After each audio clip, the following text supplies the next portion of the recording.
Welcome, folks. We've made it. Sean, the grand final. I'm a bit sad. It's the end of the season. There's some lows and highs. I'm disappointed it's the end of the season. You're looking forward to the rest. Yes, I am indeed. This is the... Last week's show was the penultimate. So Yep. what does that make this week's show? This is the ultimate. The It has to be show. the ultimate Well, show. where are we? Oh, we are at the Mosley Bar and Kitchen. What a magnificent establishment, mate. Cast of thousands watching on, and It's got a tropical theme, hasn't it, here? It's lovely. sensational here, and they're looking after us magnificently down here. So we might mention them a couple of times through the show. But magnificent sponsors of ours, Leafy of course. Donaldson, the Goodwood Saints coach. That is correct, mate. What have we got coming up on the show tonight? Well, we're going to deeply analyse the Division 1 Grand Final. Prince Alfred Old Collegians versus Port Districts on the weekend. What a game it was, folks. Massive crowd. Biggest crowd I've seen at Div 1 Grand Final, or any Adelaide Footy League Grand Final for that matter, for many a year. So we're going to dig into that. We're going to rate every Division 1 club. You are. Yeah, so there's got a few clubs that are going to like me, and there's a few clubs that are going to hate me, and that's it's par for the course. And you got the award winners. And we'll chat about the award winners from Saturday's Grand Final. What And have you got, Tone? well, I will look at my top 5 highlights for the season from Division 1 through to Division 7 and the women's. Yep. We're going to just pick 5 highlights of the season. Of course, we have got the goals and marks of the year. Went back and had a bit of a look today, and there's been a bit of a surprise in that one. Stay tuned for that. We've got an interesting... Late entrance, should we say. Yes, very Yes. much so. We have got a very interesting discussion for our last word, and of course, the once a year, this should be a separate show on its own. We do have the bloopers tape back, and well, I suppose Beep, beep, beep, we beep. probably beep. will be. It's a bit more than that. You and I will be starring in that one, of course, and no tipping trophy this year, so that's out the door. But that's what we've got in place. A special place that we're calling from tonight, or presenting from, and really looking forward to a great show. What do you say, Shawnee? Go and get yourself Well, what? I think you should strap yourselves in, or first grab yourself Champagne. a beer, grab yourself something to eat, and strap yourselves Husband? in, because we have got a show for you.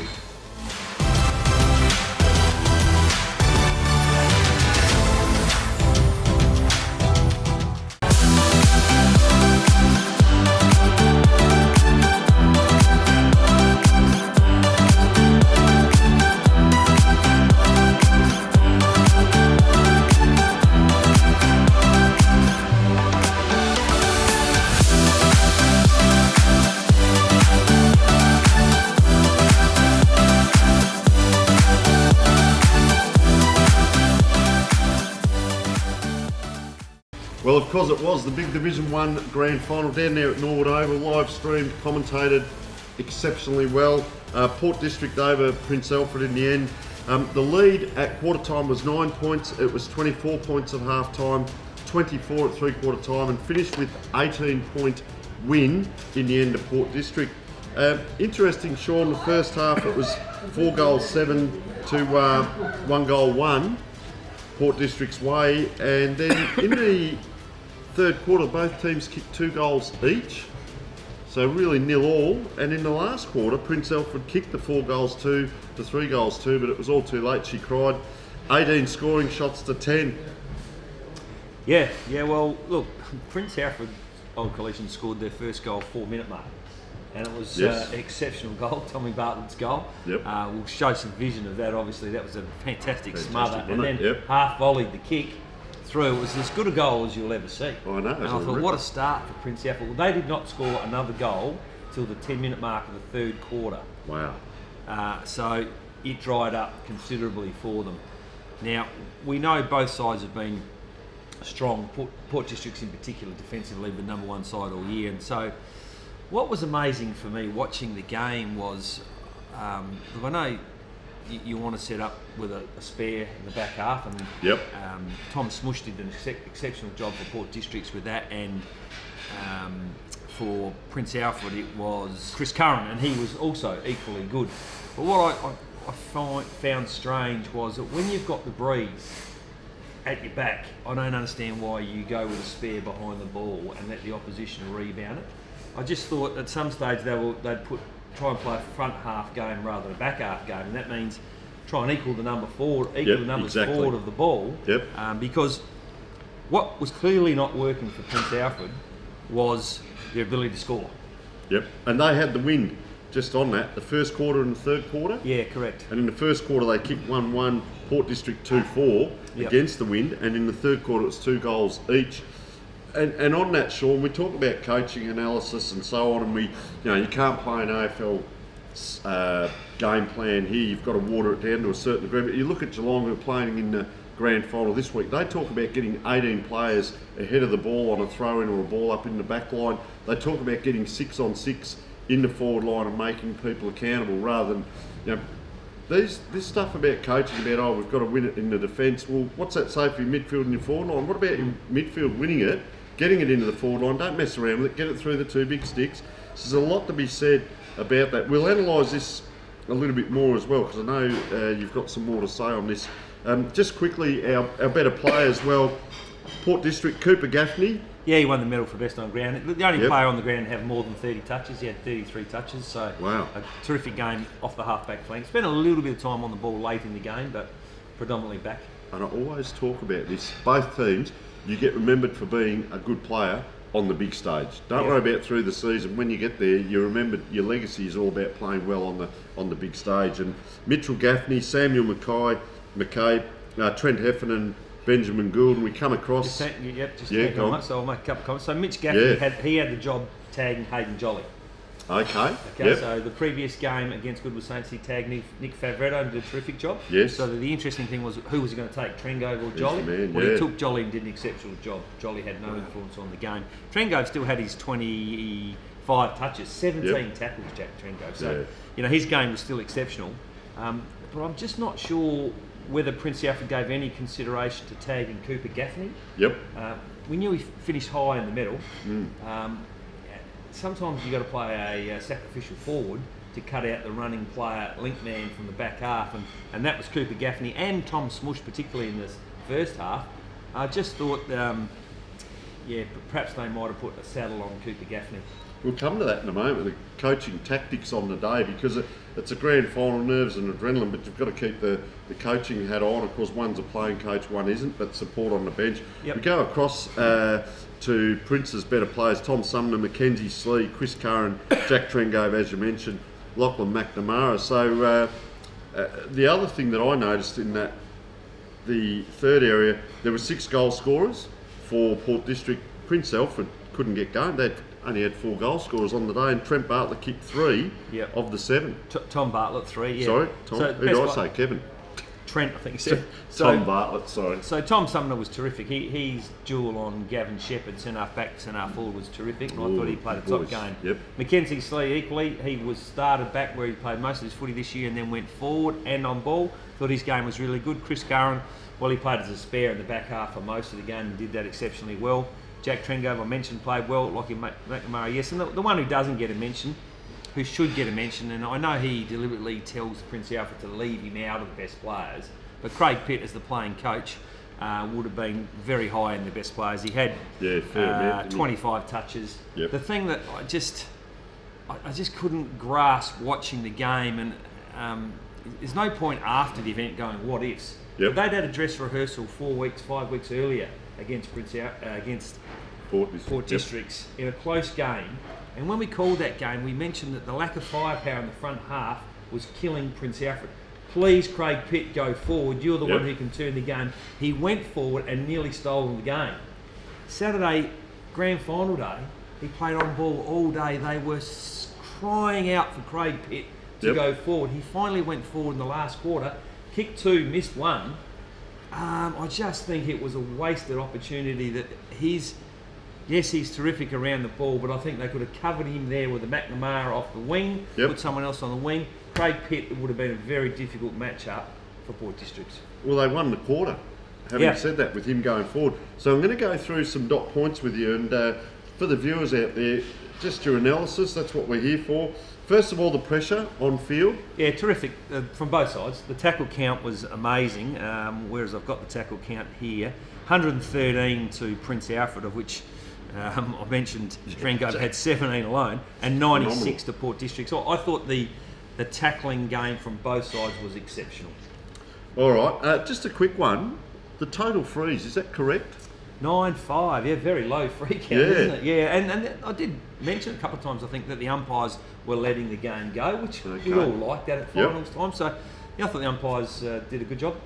So you and I had our buddy bet last week, and you wrapped up Port District, and certainly their physical side and their fitness. I spoke about Prince Alfred's fitness on the day. How did you see it, and was it the Port District we expected in regards to the physicality, or did they just play smart football? I think they were better structured, to be honest with you. I think the game plan was far superior to Prince Alfred. And it's easy for me to say this now, but I said it during the call of the game, so it's not like being smart after the event. Yep. When your forward line's not functioning to the degree that you get your first goal at the 4-minute mark of the game and you don't score till the 10-minute mark of the third quarter, there is a problem in the front half of the ground. Let's have a look at the stats. They had more of the ball. Not by a lot. Yeah. They had more of the ball, 294. Yep. They had more marks, 59 to 44, so 15 more marks. They had more free kicks. They had more uncontested possessions. Wow. They lost the clearances. Chipping? A lot of chipping around? A little bit. Yeah. Sam McKay did a terrific job for Port Districts in the ruck against Jordan Neill. I thought he won that battle, and that's reflected in his being named in the best players. But once again, the strange part for me, and it's difficult when you're a playing coach, I understand that because I spent some time as a playing coach, and this is not trying to be critical of Craig Pitt, but when you go back and reflect on it, I think what you've got to do, you've got to have the what-ifs planned well in advance. So when they're getting on top of you for 2 quarters and you can't score, you need to change. Yep. You cannot keep running with the same 2 guys in the front half who couldn't get a kick. So let's talk about that, forward line structures. That was the next thing, and that's what we're here for. Let's analyse it. Both been through the coaching side of it, and we speak about do you put everyone on one side of the ground, open up the fat side? Do you run and carry if you're bombing? I called a game on the weekend that was 2-12 the losing team in a grand final, who'd won from the second semi. So you've got to manufacture a way to score your goals. So how did you see Port District's forward line structure, and how did you see Prince Alfred's? Because you can't just bomb the ball in and expect it to happen. Yeah, well, look, as I mentioned, in the individual matchups in the front half for Port Districts were quite good from a Prince Alfred perspective. So, I mentioned Tom Sumner on Gaffney. Dowd played predominantly on Pearce. Spent a little bit of time on the smalls. He can play on a tall and a small. So defensively, I thought Prince Alfred were pretty good, and the matchups were okay. But it was the front half. I know I've said that already a couple of times, but for me, if it's not working for a quarter, there's a theory that you've planned all week for it, so you've got to don't toss the baby out with the bathwater. How long do you run with it? But it was clearly not working, and you've only got to look at the stats. There were 10 players in the Prince Alfred side who got less than 10 touches.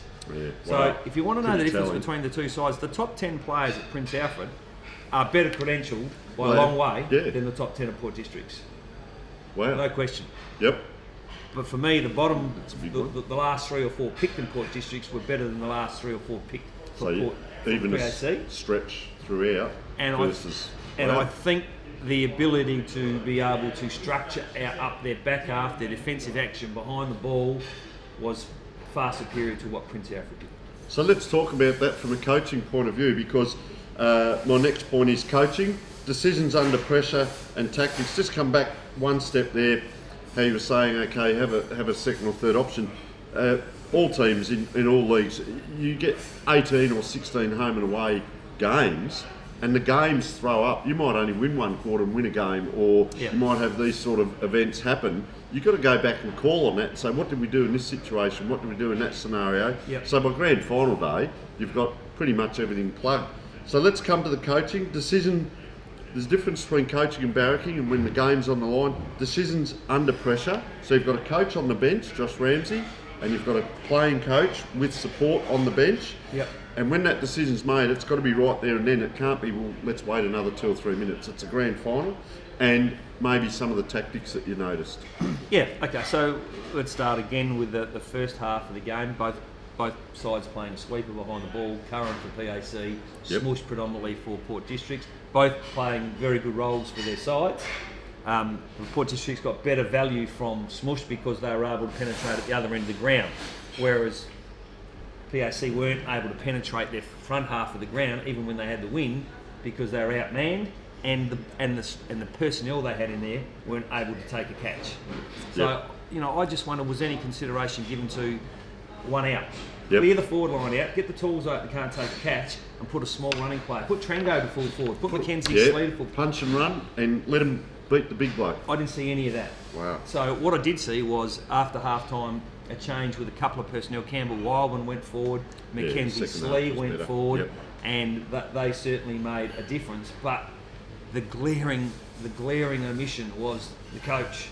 Craig Pitt goes forward. I looked at their defence for Port Districts and go, who are you going to match up on Craig Pitt? He goes forward and takes 2 or 3 marks, kicks 2-goal-1 in the last 15 minutes of the game. It's too late. Let's look at the goals. Bartlett scores the first goal from a freak goal. Right, so really that shouldn't have been a goal. That was just it was a terrific piece of play, but it was Tom Corcoran that started. It wasn't manufactured in regards to how it was entered. If you took that out of the game, they did not score a goal for the first half. Wow. So that's got to be raising some concern. So even within the context of a quarter, and this is where it's difficult when you're a playing coach, unless you've covered off on all of that prior with your assistant, and he has the confidence to change the structure during the course of the quarter and not wait till half time, then you're in trouble.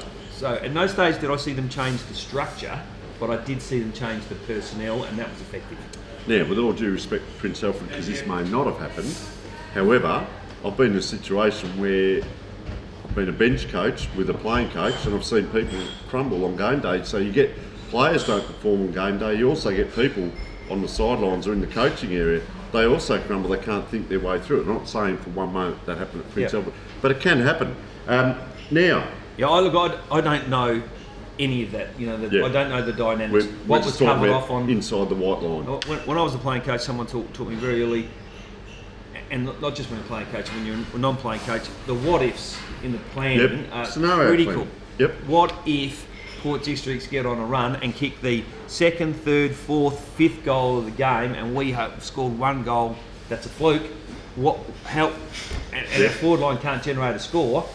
What do we change? We'll come to the midfield in a moment. The next question is the defensive work. So mainly just the tactics of the defence. Was it, if Smush took a grab or someone took a grab there, was it down the line? Was there a switch of play? Was there hold on to the ball and tempo? Both sides are very good at playing quick footy. Unfortunately, the conditions, it was pretty windy, pretty blustery, and it was changing around a fair bit. So for a fair bit of the game, it was favouring one side quite strongly. So to switch the play into the teeth of that breeze was a risk, and it was tried and effective on occasion. So I didn't have any problem with that part of the game from either side. Was there a bit of tempo, or Port just go? You you've got nerves and adrenaline, at the start of the game. That's where the experience of Sam Gray, Tommy Corcoran, a couple of times they slowed the game down for Port Districts when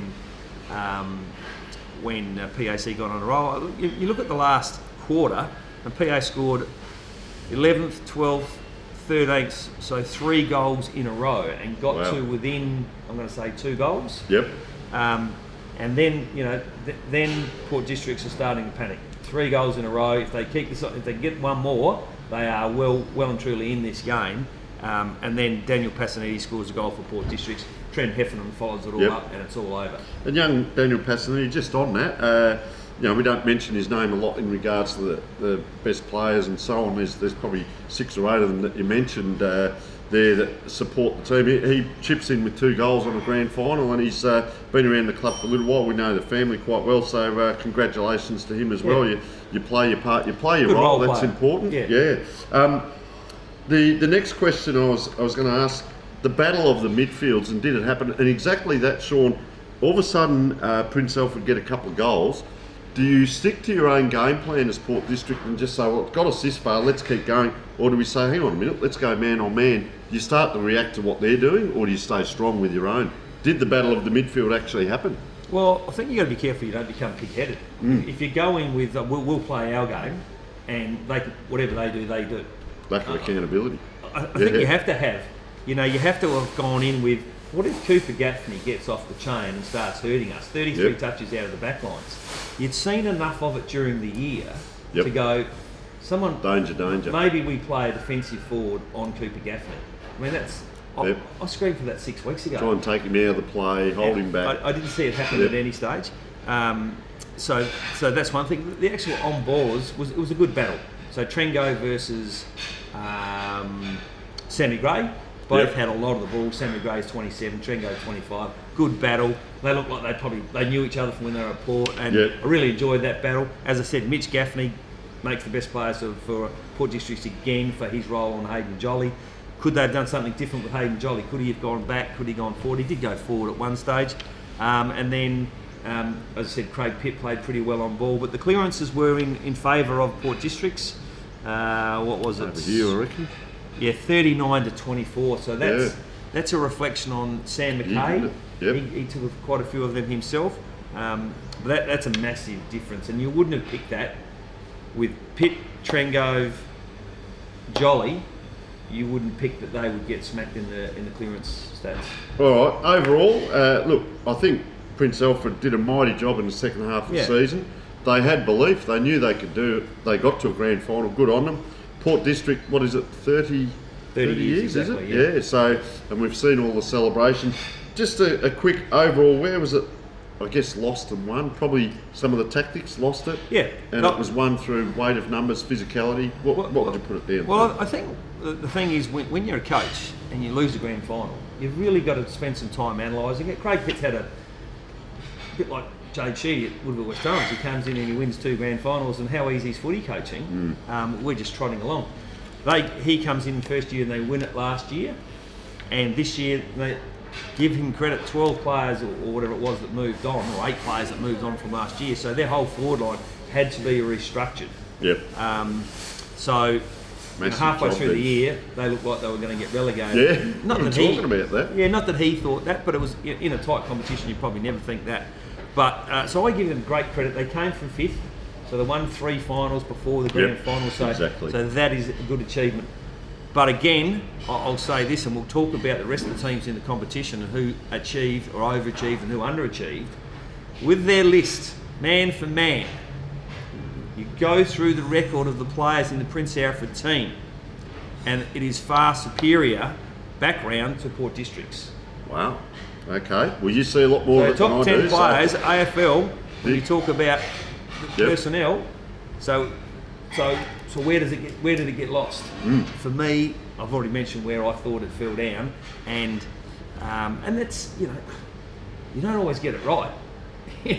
It's difficult when you're a playing coach, and that's why people say don't have a playing coach, because it is difficult to cover off on every scenario with the non-playing coach prior to the game. Go, so whatever, this bloke gets on top, etc., etc. So especially if you're playing in the midfield, some can do it, some can't. I've done it. I lasted 6 games. Thankfully, I got an injury. Not thankfully for that, but that enabled me to sit on the bench. It's very hard. Sure, we've had Nathan Grimer in earlier this year, and he said the same thing when he was a playing coach. His coaching was terrible. As soon as he got injured and became a non-playing coach, his coaching improved. I know when I did it, and I did it for 4 or 5 years. The first year or so was extremely difficult, and trying to create some trust for your off-field coach, having the guts to make a decision on game day without having to send the runner out. Craig Pitt's playing on the ball. Needs to be a clone of yourself. He cannot be getting the runner coming out to him, asking him about, geez, what do we do about Cooper Gaffney?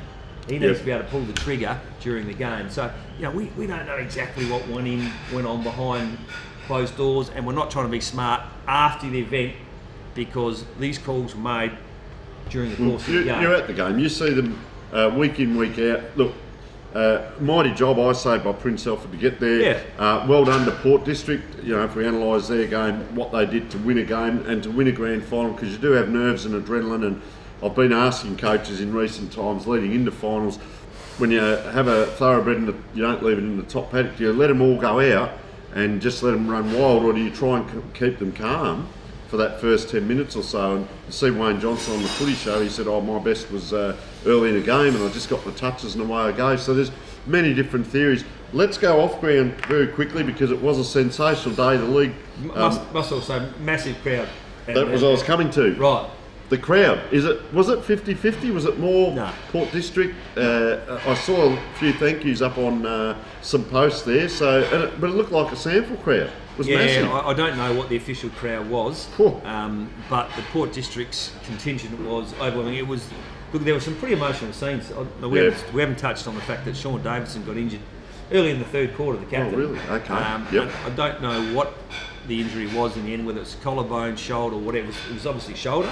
Came off the ground. He was on the green stick in a wheelchair, sitting off the ground in a little marquee with St John's. When the game finished, 2,000 people, 1,000 people ran on the oval, Port District supporters, and then all the players ran off the oval to go and see Sean in the tent, and then he went to hospital. So I hope he's okay. He probably wouldn't have been able to celebrate Saturday night. Well, he's a premiership player for life. Yeah. He's probably got the clearest head on Mad Monday. Yeah, correct. But a terrific crowd, and it was certainly more in Port District's favour. And you would expect that 30 years since their last one, and Prince Alfred, of course, won it last year.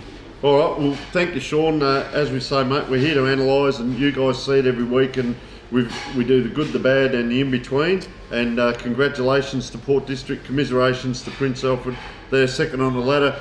A bit later in the show, we'll start talking about next season and a few changes in the coaching ranks and who might finish where as well, because some will go like that, and we'll be into it again. So I hope you've enjoyed a very comprehensive Division 1 Grand Final wrap, and we'll be back shortly.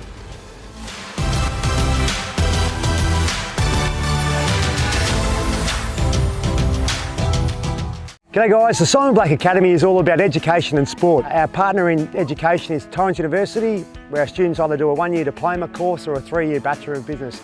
Around that we run a football and athletic program based here at Norwood Oval, and it's all about trying to develop and take our students' game to a new level. Around that also, our third pillar, besides education and football, is personal development. If you want to get involved, check out our website, which is simonblack.com.au.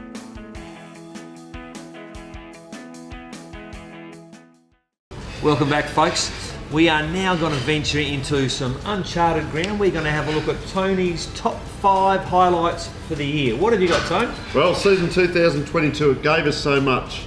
And the first thing is there were 3 teams undefeated for the season.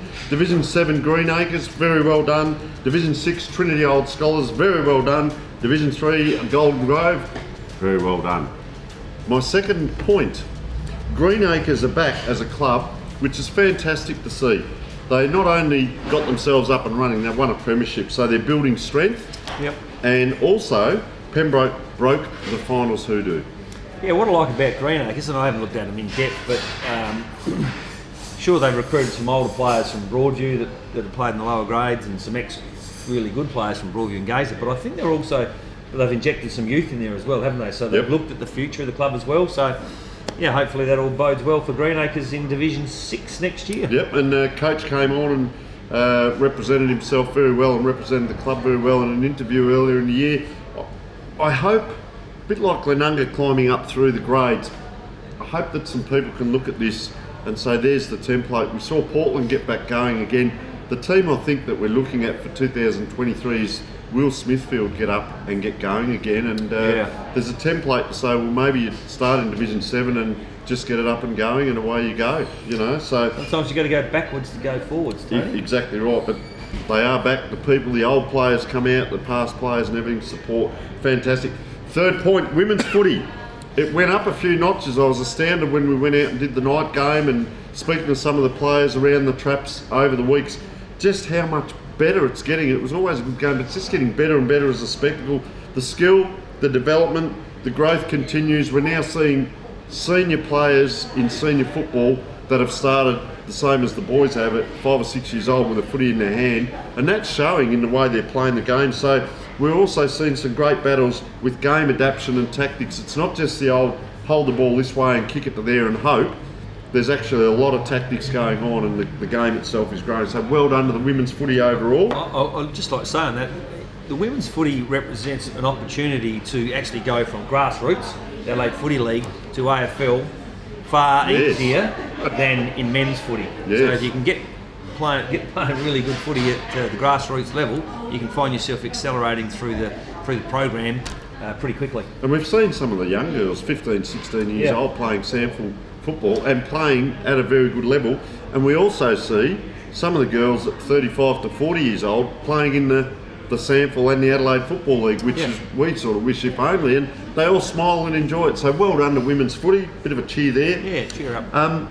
Promotion and relegation, we know it was back last year, of course, but it's really back, really truly, and it makes for an interesting season across all divisions. Yes, commiserations to the teams that go down, but it's like your life, isn't it? You live and die by the way that you treat yourself during life, and it's the same with your football. If you prepare correctly, get good coaching structures in, get a good club environment, good committees, and hopefully manufacture success. And sometimes it doesn't always go your way with, maybe the cattle's not on the field, or there might be a few little in-house problems, and teams go down as well.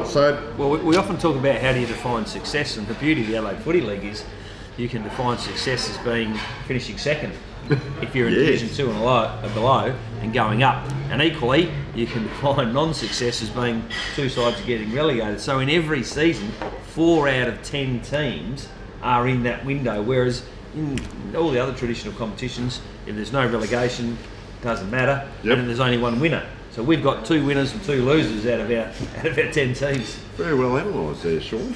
Now, the last one here, the lows and highs for me, the last highlight, lows and highs of Division 1 with so many ladder moves throughout the season. Every week we were coming in and, they're going up and they've gone down. And will we see last year's teams that were in the grand final maybe move out? Will we see the teams that come up from Division 2 get into Division 1 but perform well, which we did. So what we saw, in a nutshell, Payneham, Norwood Union and Rocks went out.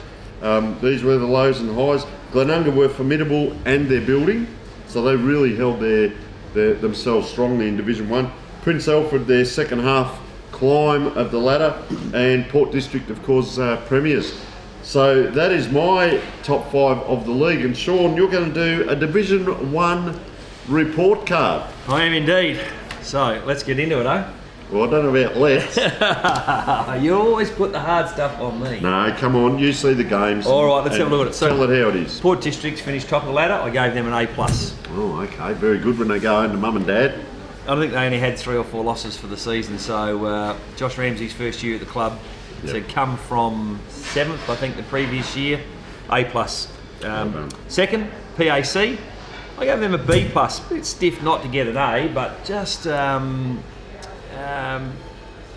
pretty good year. Well, a really good year. Rated on 9 or 10 games, probably, wouldn't it, the second half, because they were down the bottom half of the ladder in that. And when you consider the change of personnel, the players they lost, B+, they had a very good year for Prince Alfred. Goodwood, well, they finished 3rd, so I gave them a B. A solid year, weren't too far off the pace. I know we're in Luke's pub at the moment, so I would say that security of the club are B. This is not a reflection on the coach. The coach got an A, of course. The Duck, give him an A every time. So on to Glenunga. Well, I've given Glenunga a B+. I thought their first year in Division 1 was fantastic. First year in a long time. Only lost their last final to PAC, who ended up playing the grand final by 4 points. So, terrific year. That's definitely a pass. St Peter's, well, for me, St Peter's were probably the most disappointing team in the competition with the list they had. When we sit down and pick out the team of the year, we always look at the spine could almost be picked from St Peter's. So something wrong there. Don't know what happened on their season, but they're sitting 1st and 2nd for a lot of the season, up and down. 3rd. Ended up finishing 5th. So C- for me for St Peter's. Tea Tree Gully, they finished 6th. Alex McKay's first year as a coach, I gave them a C.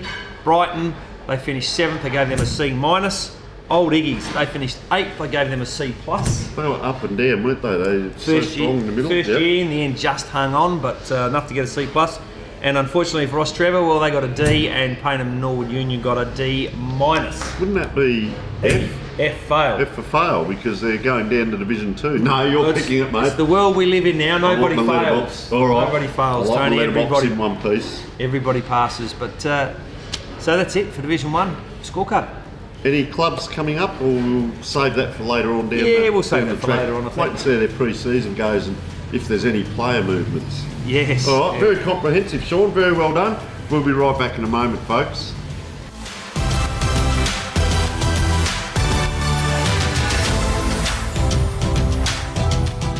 Well, folks, we're down here at the Banner Crew. Our friend, supporter and sponsor of Between the Posts has joined us.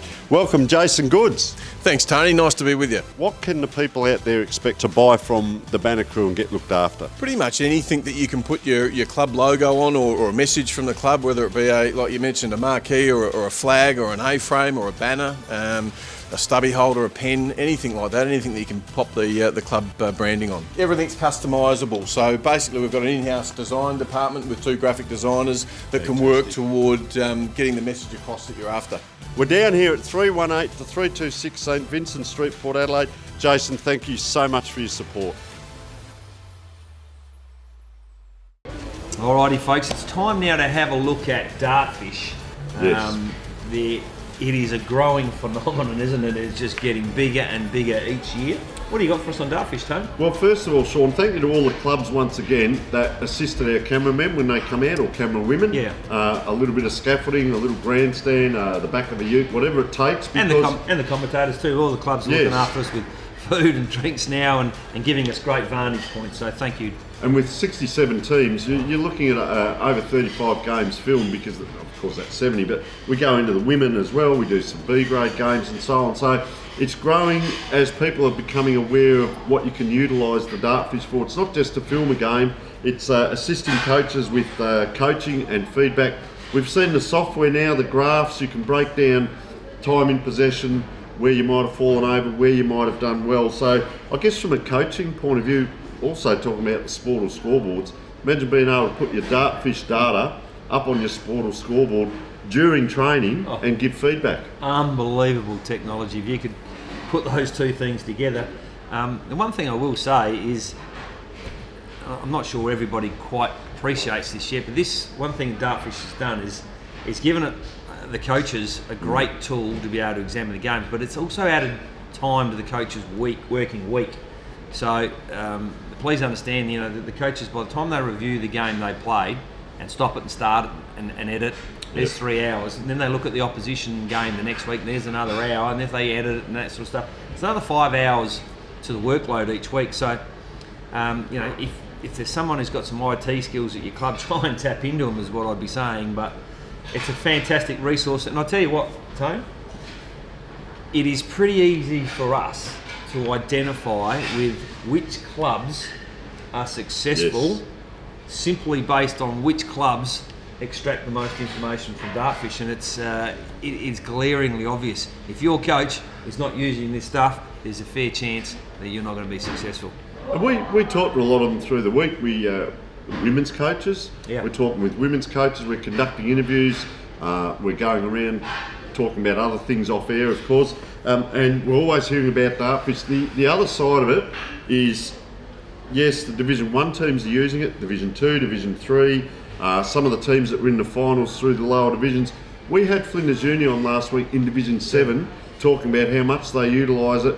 They use it for themselves, they analyse opposition. So it's across football in all divisions. The other thing that we will say is there's plenty of planning going on currently for October. So get in now if you're looking at your coaching blueprint or your blueprint planning for the next season, which you should be looking at right now, I'll be honest, and start your planning. One of the big things is to look at, okay, how can we use Dartfish? What analysis can we get hold of, and how will this assist our team? So a little bit of a wrap up. Thank you so much to Dartfish filming footy. I know the clubs probably want a bit of a break at this time of the season after long years, so maybe have a week or two off and then jump into it. You reckon? Yeah, have a couple of weeks off before you jump into it, but you're crazy. Look, the other thing we must mention is that next year is the intention of our company to live stream every Division 1 game with commentators every week. Fantastic. So, what a resource for the clubs. Yep. So something to look forward to, and if you're not using this stuff, get on it. Get around it. We know the boss very well. He'll love to hear all the phone calls, so get hold of it, Dartfish, and may your season go very well after utilising this kind of technology.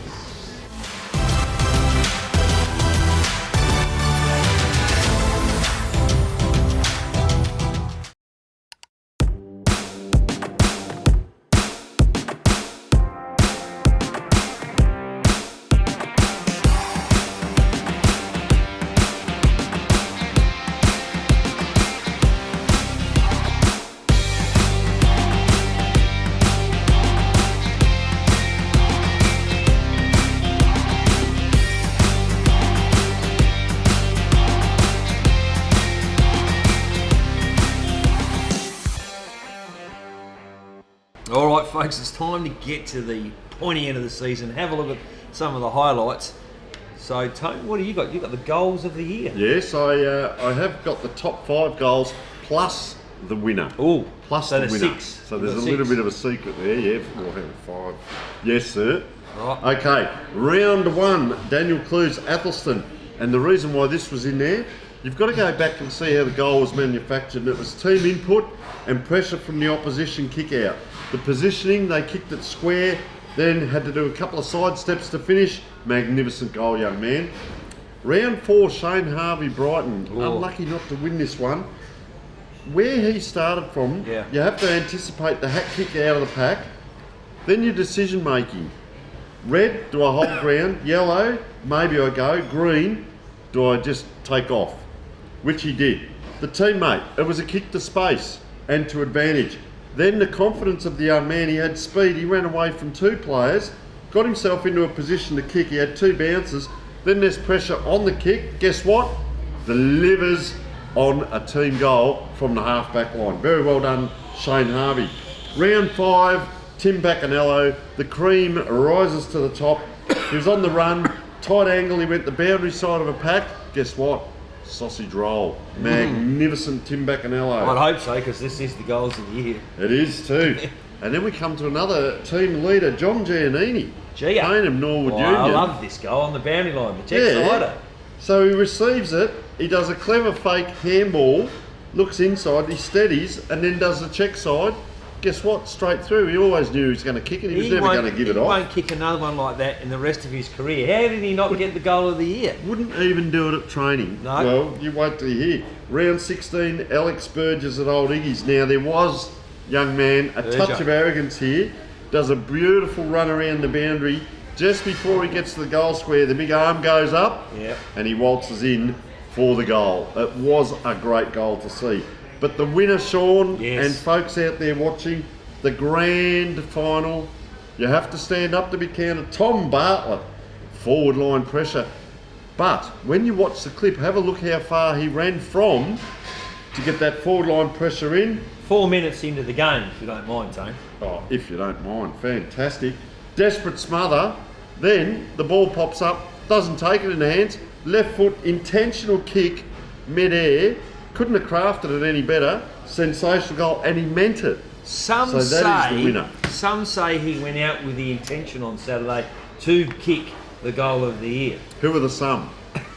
Me. No, congratulations, Tom Bartlett. That was, and to all of those people that were in the goals of the week through the year, and the people we keep asking you to send them in. If you think there's one there that should have got in, you've got to send them in, and it'll be the same next year. Once again, Dartfish, fantastic for capturing the footage. And Tom Bartlett, you are, whilst you lost the grand final, you've won goal of the year. What's the prize? Not too sure this year. We didn't get a trophy for tipping, so I'm not sure we've got a prize, but there'll be something coming his way. What Stay tuned, Tommy. Yeah, you've got the mark. Oh, yeah, I have too, the marks of the year. Well, I didn't get to pick the 5 here because I was away. So, no excuses, mate. We want results. Come on. If you've got any critiquing, please feel free to push the criticism somewhere else. Number 1, Adam Proud from Walkerville. This is your standard pack mark. Comes from about 3 deep, nice and upright. Nice catch to get us going. Well done, Adam. Second mark is from Hayden and Brokenshire from Morfettville. I love this. We all love this. This is the running back with the flight. Oh, courage personified. Not worried about what's coming at him. He was unlucky not to win it, to be honest with you. This is an absolute beauty. Well done, Hayden. Well, Jet Boxer from Ross Trevor Old Collisions takes a pack mark as our 3rd contender. But he is about 6 deep in the pack for a little fella. This is a terrific mark. So we had a couple of marks like this one. Cooper Gaffney took one for Port Districts one day. But Max Koslick from Golden Grove, running back, once again, unaware of what's behind him, takes a left-handed, one-handed catch in the goal square. Absolute ripper. Well done to Max. But the mark of the year Nick Rewalt like it was. Did Nick Rewalt play in the Adelaide Footy League this year? He should. If he hasn't, He could learn something from this bloke. my two favourite marks of all time, Nick Rewalt and This one. Jonathan Brown running back for the flight of the ball. But this mirrors them. Chase Bauer from Payne Renord Union, we salute you for winning Mark of the Year.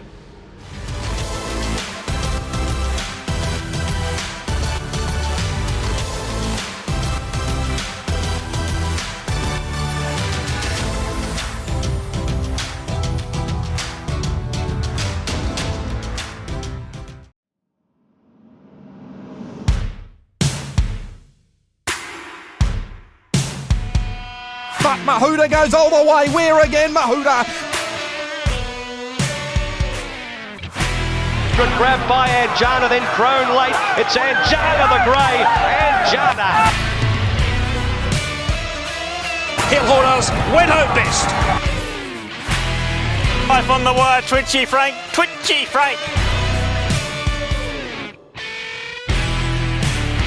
Classic legend, Wild Planet kicking back, Crone dashing through, will beat the lot of them, Crone! Laugh-a-Lays coming out, and they reach the line, nearly a dead heat. But this is speedy and professional. Profiteer for Mickey D is going to win easily. Eden continued to open them up late and won very impressively.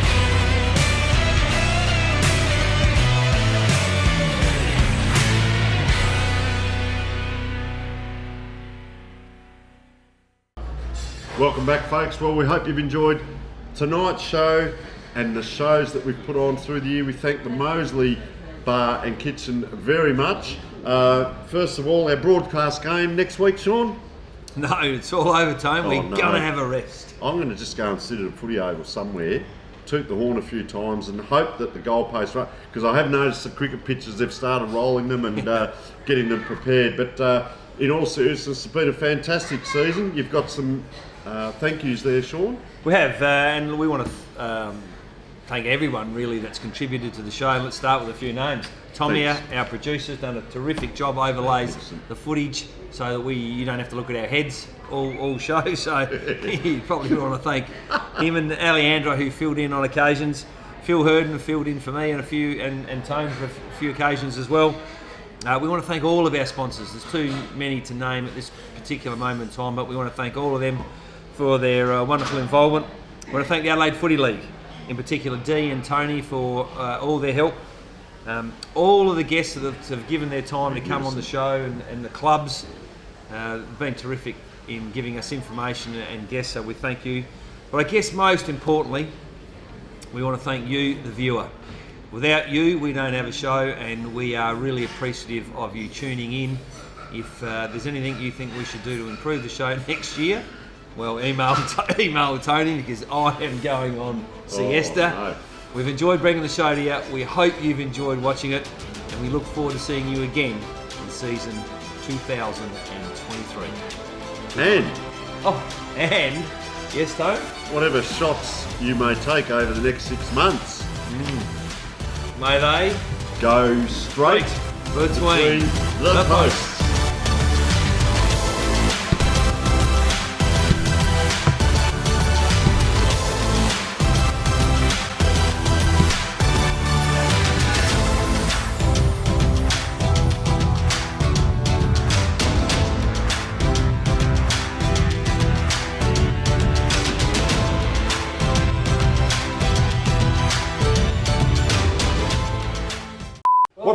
Why are we in the band? Because this is our home.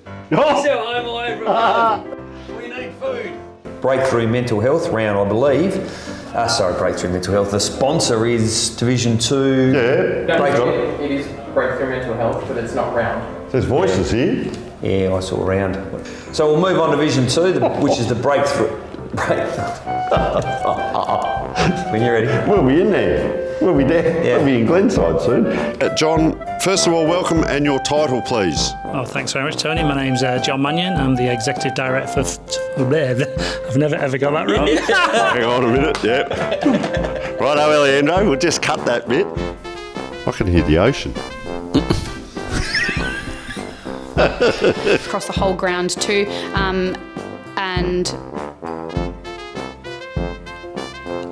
can I say that bit again? And you're the leader of it. You're the captain. They're tracking quite nicely. All right, we'll head out to Division 3.